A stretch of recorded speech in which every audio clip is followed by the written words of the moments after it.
I just made a discovery that will shock you to your core. All of humanity is about to stand in awe at this final moment. And no, I'm not exaggerating, but I'll let you be the judge of that.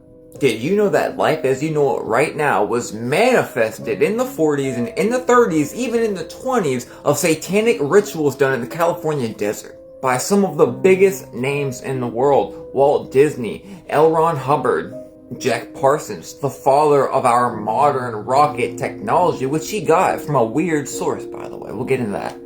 And so many more, because the secret is not so secret, even though you don't know what it is. Aleister Crowley, Walt Disney, Jack Parsons, they were all friends. Half of them worked for our own government.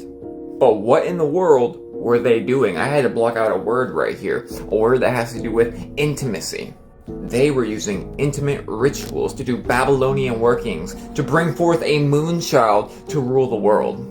A Moonchild, conceived of nothing but witchcraft. Literal demons and fallen angels were talking with these people.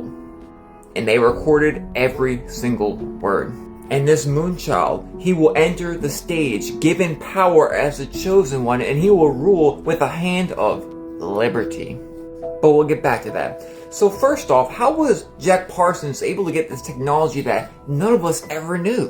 Well, Jack Parsons learned a whole bunch from Aleister Crowley, who they call the Beast. He was also the first person to come in contact with a Grey that he actually summoned. And all of these different guys were opening portals in the desert. When did the Area 51 thing happen? After they were opening these portals. These Greys have a lot more to do with everything than you really know. And I did tell you that Jack Parsons was working for the US government. Meanwhile, in talks with demons and fallen angels and doing this intimate magic in the middle of the desert. So why were the government's fingers in this? Because the government was awaiting a savior.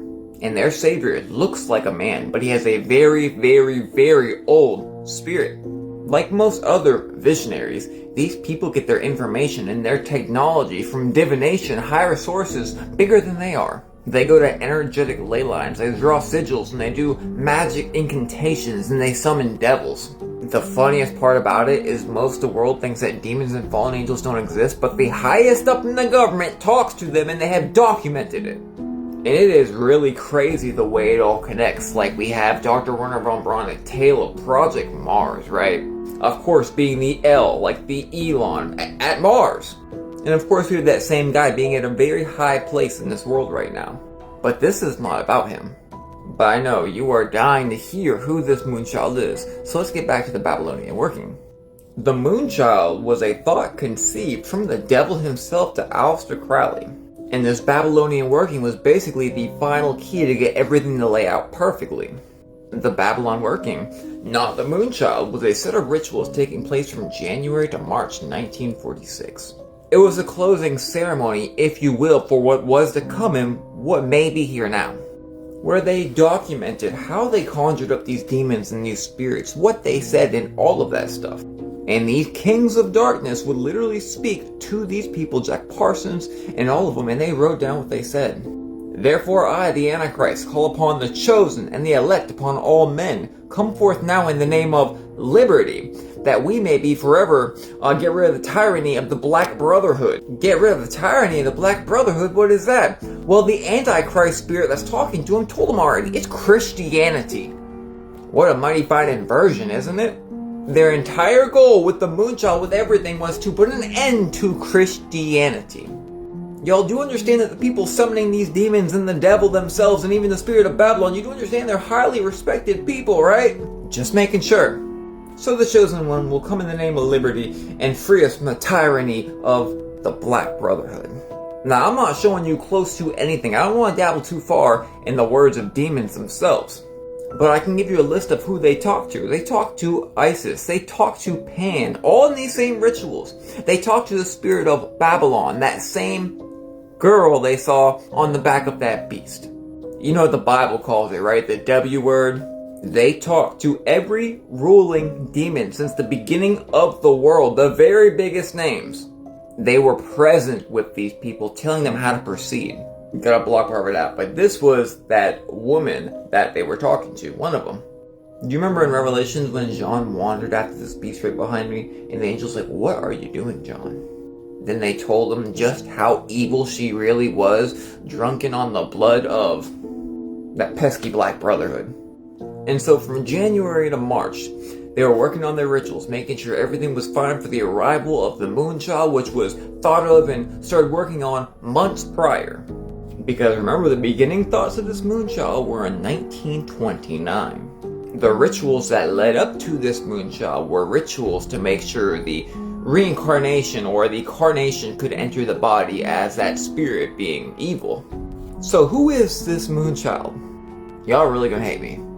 But I will follow the information wherever it leads, regardless. If I would not, I would never learn a thing.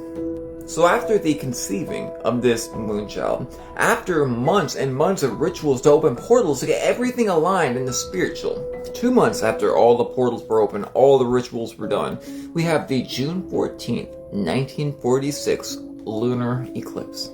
Remember, the conceiving of the Moonchild happened before the Babylonian rituals. So those rituals were to bring forth, first off, the reincarnation of Babylon back to America. Second, to open the door for basically the devil to inhabit a child. So who is that child? The chosen one that brings liberty in his hand.